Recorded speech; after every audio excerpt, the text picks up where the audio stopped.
And you know what? After playing it for the 17th time, Arkham City still rocks.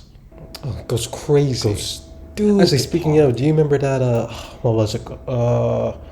That Game Informer issue where Arkham City was the cover page? Holy shit, of course. The way the shadows work on that, the contrast being pulled off, the framing of bats, that I'm gonna give someone some hospital bills ass stance. It's great. Yeah, dude. And Catwoman too, dude. It was really a nice touch that her goggles were the only one that was red part of the picture. Catwoman was on that cover. Catwoman was on the cover too. And I know for a fact I remember something like that. Dude, I know this for a fact. Why are you so confident being wrong right now? Okay, not to be that guy. I eat Arkham. I sleep Arkham. I spend time at Arkham every day just to beat up random thugs on my off time. I can count the number of abs on Batman's batsuit, so I don't know why you're questioning me on something that I know for a...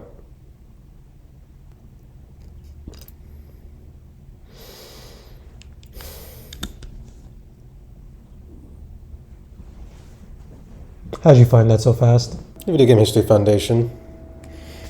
You should go check out the Video Game History Foundation's digital library. The Video Game History Foundation has put in the labor hours to give the public one of the coolest digital archives of gaming research materials around, which, among many things, contains a staggering amount of issues of classic game magazines like Game Informer, Game Pro, Superplay, Girl Gamer, you name it. I've already spent hours combing through the decades of video game reviews, previews, interviews, and misogyny we've all come to know. It's also been a wonderful exercise in seeing not only how we talk about games has changed, but also how the magazines themselves changed over time. It is a truly impressive effort that I highly recommend checking out yourself, especially since it costs nothing to check out in the first place. Although the Video Game History Foundation does take donations. Now with that explanation out of the way, I want to give you an example of what your own journey could look like should you want to go find your favorite game in an out-of-publication magazine. So here's a segment of my stream where I showed how I came to find Kingdom Hearts' first mention in Game Informer. Without further ado, here's other me. So immediately when you get on the site, it brings you to the digital archive, right? The archive itself is awesome. The search engine is really great. I'm going to show you an example of this really quickly of why we're starting with this one specifically. So immediately it gives you some information. It gives you the magazine cover, so you see Game Informer, Star Fox leads the GameCube, massive PS2 and Xbox coverage inside. It gives you the date of the magazine. It gives you some subjects that'll pop up if you click on them. This is where the magazine might pop up in the search. And this is the notes part that I was referring to as if they wanted to give any extra details. And then it gives you the scan source. This was provided by Retromag. Shout out Retromags. Gives you the mission at the bottom. And then it gives you a shareable link as well. However, the reason that we're starting with Game Informer 99, issue 99, is because me being who I am, I wanted to see what the website's very first mention of Kingdom Hearts is. Here's how I found it. All right, so let's say I go to the search. Let's go all the way back to the homepage, right? Click right. You got to be specific about your search because here's what happens. If I put Kingdom Hearts in, no quotations, just a bit raw, no quotations or nothing. It's going to give me Kingdom and Heart separated. It's going to kind of give me the magazines when they show up next to each other. So it's not exactly what I'm looking for.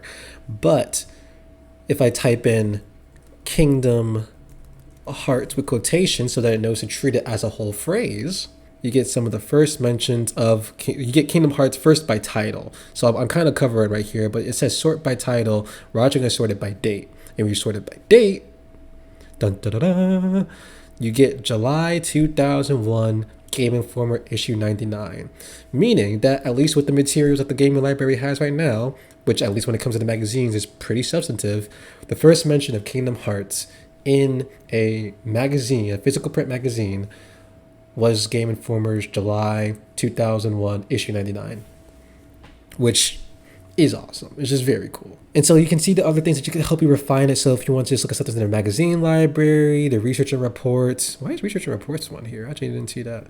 Game issue market data survey, the game issue market data. Oh, that's hilarious. I didn't even take a look at this before.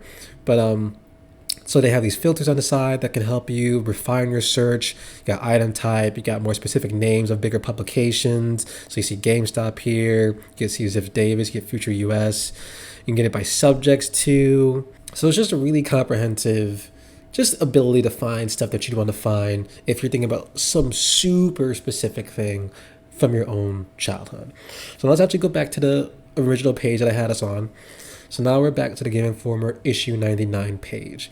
Now, to actually get inside, you can view the view document. It's gonna load. Boom, bada, bing, a beautifully digitized version of the magazine.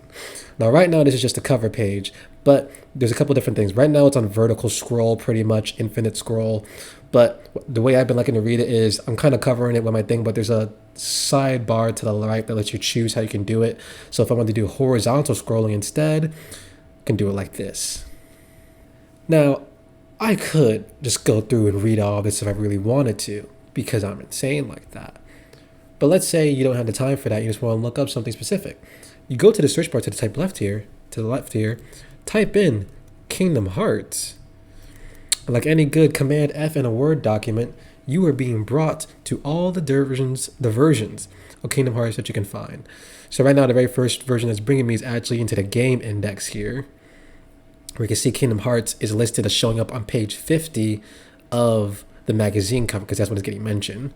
And then there's also the brief mention of it here, because it'll be showing up in the preview section. Feast your eyes and mind on a long list of exciting games that you haven't sampled yet. Naughty Dog gloriously returns with Jak and Daxter. Disney and Square do their own dance with Kingdom Hearts. And we give you the word on Xbox Project Ego. Yes, you did hear it here first. I always love the language of magazines because there is a lot of just like praising, like almost like a bit of an overpraising of the stuff that's gonna be showing you. It's gonna be like first, best, baddest. I think it's really funny because like that hasn't really changed when you look at the major video game events. Like one of the things that people historically get on the Game Awards, Jeff Keighley's Game Awards show on, is that it is very much like a hype fest. It's a huge hype fest because it's 3, 4, going on 5 hours of video game trailers for things that you could either be playing within days, weeks, months, often years. A lot of the language around it is like purposely trying to get you amped up for something that you will not have in your hands 9 times out of 10 until much farther in the future. That's why it's increasingly becoming an event that you don't really need to watch live unless you're just like crazy and really into the space like that, like me and a bunch of other people who have now tuned into it.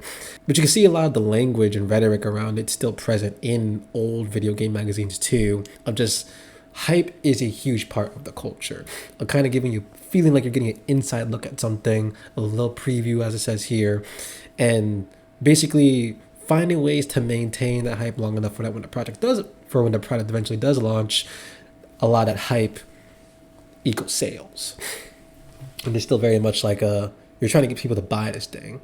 Even though like the stuff will still be super cool. I'm not gonna pretend I don't get excited, obviously. When you know something's coming at you, when you know some real cool stuff is coming at you, it's hard not to be excited. You can be allowed to be excited. You should be. But when you put it in front of people like this, it's always important to keep in mind that the goal is to get you to not just appreciate what's being done, but to buy it. I want you to buy that stuff. I'm just gonna skip straight to page 52 now, because that's where the magic is.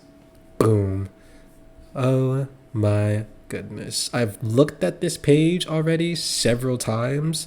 It doesn't stop being cool. First of all, the immediate thing that hits me is that I was comparing the Game Informers here to like ones even made before this. So I was like looking at one that was from like 1991 or something, like 1999, I think. The Game Informers now, even though this looks like still pretty busy in terms of like the visual eye, because like you got so much of this page space being taken up by 2 bigger pictures of them in Traverse Town, them on Destiny Islands, then the battle on Destiny Islands, or this is the battle on Destiny Islands, I think, and then this is the battle right after Destiny Islands where he's actually fighting them in his like dream escape area. But a significant part of the page is taken up of just showing off the game itself. But then it gets all the text kind of like scrouched down and what's ultimately a pretty small portion of the page. So like visuals are like key here. Versus in some of the older ones, there were words just all over the place. It was just super in your face with it. Where all this stuff was just kind of melding in. And there was a certain level of busyness that was almost just kind of like, not even offensive, but more just like, oh, you want to read this? Huh. Good luck. But let's just take a quick look at it. So, we're still in the preview section. It labels itself as previews at the top left here, so you can never forget what part of the magazine you're at. Then you got my crew, my lovely Destiny Island crew, Kairi, Sora, and Riku. It's actually kind of funny how much in the background they have Riku, which I guess it fits his character. Like, he is still, in the first game, the standoffish, emo, darkness, one of the group. So, like, that makes sense. But, I guess it's funny now that I'm realizing how much he actually gets some of his character design caught off guard with just Sora taking the most space up here. His feet take up like a whole... take up the whole corner here. That's hilarious. They had a lot of trust in these character designs, because even when you compare it to some of the other ones, like if I go all the way to the left here, notice how this one is still showing off the graphics with like the character front and center, like in the middle of an action or something. They're very like action forward photos, but the art on the bottom is just the logo, or like a version of the logo. Going farther to the left, Tony Hawk Pro Skater. They just put Tony Hawk on there. They just put Tony Hawk on there, and they gave it a lot of room for reading, for like extra text. Whereas this one, the character designs were obviously a huge selling point for Kingdom Hearts. They obviously wanted it to be a huge selling point because it's taking up a bunch of space in comparison to the rest of it. But now let's actually start getting to like reading some of this. Well, first of all, another thing I want to note is I love how it's actually the Japanese version of the game, or the game in its Japanese language, being shared here first. Which I can't tell if that means they just didn't have access to the localized United States version yet, or the localized just North American version of it yet. It's funny the way that it stands out compared to everything else. Doesn't detract from it looking great at all. So first things first, let's look at this. They'll tell you what system is coming out for. So it said PlayStation 2 here. That's what I first played it on. I still have my PS2. Then it just says Kingdom Hearts, a teaming of titans. When Square announced it was teaming with Disney to create a new game over a year ago, the reaction of the public could best be described as sedate rather than ecstatic. At this year's E3, the fruits of this union, Kingdom Hearts, was revealed in video form. And even though Final Fantasy X was playable but a few feet away, those who took in both games were hard-pressed to declare which was the better of the two. So it's really interesting, because the lore of how Kingdom Hearts even got started is always so interesting, because like it does feel like a fever dream that someone who is just a little bit too intoxicated on the side of a New York City street came up to you, grabbed you by the shoulders and said, what if Square Enix did something with Disney, but you put Final Fantasy characters next to Mickey Mouse and someone strangles Mickey Mouse later? Like, it sounds like a fever dream of a concept, and yet it is one of the most popular franchises in gaming, even though it's been pretty quiet over the last few years. Well, it hasn't been completely quiet. They got a pretty big boost again with the Kingdom Hearts 4 trailer in 2022, as well as them releasing the Kingdom Hearts game on Steam, I think last year. But it's just so funny to think that, like, yes, when you explain the premise of Kingdom Hearts to someone in the wild, it's looking at this and just showing how much things have changed. I mean, that's what history's for, dude. History is to show you just how much things have changed but also stayed the same. People still think Kingdom Hearts sounds crazy, and it's still awesome. Even here, when people originally heard it, it sounds like people were like, oh, this is crazy. And then they play it and they're like, oh, this is crazy. Like, the consumer expected to read 4 paragraphs of text. I mean, that too, actually. That's a great point. Like, a lot of this is done in a culture where people are expected to actually read. I do credit game magazines with being one of the sources for maintaining my love of reading. Like, I read a lot of books when I was younger, regardless, but like me getting my Game Informer in the mail was an event for me. Like, it was like, oh shit, the Game Informer's here today. I need to get my homework done ASAP. Mother, don't talk to me. Father, leave me alone. Sister, love you, go to your room. I need to lock in. And so, like, even if I didn't have like a book that I was locked into, which was rare, but like, you know, kind of became the case when I had to start doing like reading for school. Game Informer comes in, I'm like now reading for 2 to 3 hours because I have this magazine. But let's keep going. Rather than being shackled down by the constraints of the Disney universe, Square has been giving a surprisingly free reign to create new characters that will interact with Walt's crew. The story of Kingdom Hearts focuses on Sora and his quest to find his friends Riku and Kairi. After a storm hits an island paradise the three live on, the trio finds themselves scattered across different and strange worlds. King Mickey is missing, and his 2 guards, Court Wizard Donald and Captain Goofy, I always forget that he's called Court Wizard Donald, are given the mission to find him. Donald and Goofy meet Sora in their travels. The three decide to team together to find their friends and defeat the extra-dimensional beings known as the Heartless. This is something that actually stood out to me immediately. For as long as I have been thinking about Kingdom Hearts, despite the fact that I have a literal Heartless tattoo on my back, I have never once described them as extra-dimensional. Never once has it been a thought in my brain to describe the Heartless as Kingdom Hearts as extra dimensional, even though that is what they are. Like literally, that is what they are on some level. I mean, they're the inner darkness in someone's heart being pushed out when that person dies and technically doesn't have a strong heart. So it doesn't really have like a world constraint so much as just like core fabric of the universe type thing. But it's an awesome way to describe it. The thing that I also noticed, though, and this becomes a bit of a trend depending on what game you're looking at, even when you're looking at certain reviews of games, actually, is that, and this is a preview, so like, you know, this one gets a bit more leeway, but like some of the reviews did have this similar trend. So much of this is spent kind of giving the setup, right? But then the actual gameplay is just this. It's just this one brief little section of text. But again, this is a preview, but it's just interesting to me how much time was split up, especially since they're talking about they're hard pressed to figure out who won between this and Final Fantasy X being in the same spot at E3. So just interesting to me because that sentence makes it sound like, at least on some level, them or someone had access to playing the game a little bit. But then just the gameplay itself just kind of gets bogged down. But I like this. I liked it a lot. And I almost didn't mention the little captions that they got here. It's a combat. We'll have some amazing spectacles. Here, Sora faces off with a huge boss, runs up the beast's arm, and gets close enough to give it a key to whack in the noggin. Like, there's just a lot of little moments like that in this that just make me laugh. I'm like, oh, that's really funny. Then they got a few more over here. I don't know why they got dude here with full crotch in the picture. Like, this is a crazy choice I've chosen. just jump full to the camera. You got Goofy in the back and be like, oh, yeah. This is one of the goods. You know, this is one of the things that, you know, personal, as a big fan of Kingdom Hearts, seeing something like this brought me a ton of joy immediately. Now we're going back even further, 5 years exactly, to issue 9 from September 1996. And this is where you're going to see the busyness aspect of this that I was talking about before.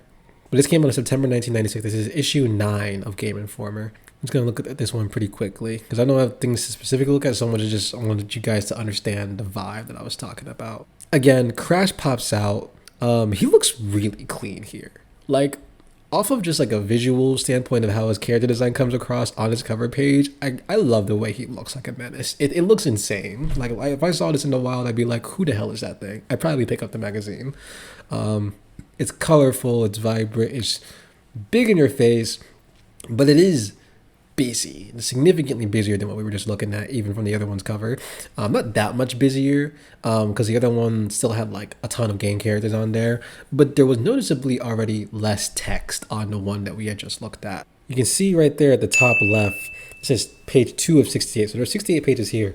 The one that we were looking at in 2001 was already around 40 plus pages more than that. It was like 114, something like that. And it's probably because, I wouldn't blame it if part of it was just because of how busy this thing looks. Like, dude, look at this.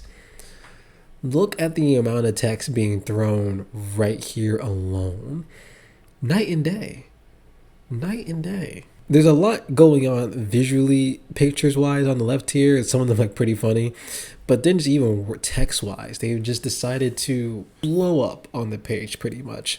Which I can see just being kind of intimidating. But I'm curious if this made me want to actually even look at magazines of other industries around this time, because I don't have a good sense of what other magazines around this time looked like. So it makes me wonder how much they were also putting in so many words right next to each other and on top of each other right now. This is even what I was keeping in mind though. The one I was keeping in mind was Crash Bandicoots, dude. Crash Bandicoot gets 1, 2, 3, 4, 5, 6 pages. 6 pages in this Game Informer, which, to be fair, I was looking at the one for Arkham City when that was in the Game Informer. Arkham City got like somewhere around 8 to 10 pages dedicated to it in the Game Informer. So that in and of itself is not new. Game Informer seems to have leaned more into that trend rather than do away with it as time passed. But what I will say is that even for each page for the Game Informer of the Arkham City game that featured the Arkham City game, they did not put this much text onto one page. There is just so much text in the one page. And it's funny because this is actually, they're doing a review of the game. I didn't even realize that. They gave it a 9. But yeah, I just wanted to show this one off because even from like a quick glance, even look at these other ones, you can just see that they just used their page space pretty differently. This is something else in terms of just the amount of busyness going on each page and just the interesting placement of the pictures for some of this other stuff. But yeah, Crash specifically, it's just words upon words with the visuals themselves being really tiny. Like, just thinking back to what we were just looking at, it's pretty clear what ended up being further prioritized as Game Informer started to grow, which was making sure that the games themselves, the looks of them, were becoming front and center. Because right now, it looks like the words and the text space and the space left for photos on each page, at least on these pages where they're covering the game, are going band for band. Like, where there was no question before on like which one was getting the most attention on the other versions, there's a good argument to be made here that the words were the bigger priority before. But also, to be fair, this is also going, something else is different. This is going level by level of Crash Bandicoot. So it's going like even an extra mile in its coverage. Not extra mile and like, oh my god, it's even better because of that. Extra mile and like, we were doing literally everything about this game in here. Like, this is basically, feels like a second game guide in a way. Without giving you the literal controllers and mechanics of everything works, it takes you through the entire game while giving you hints along the way of where you can find these jewels. So just really, really interesting.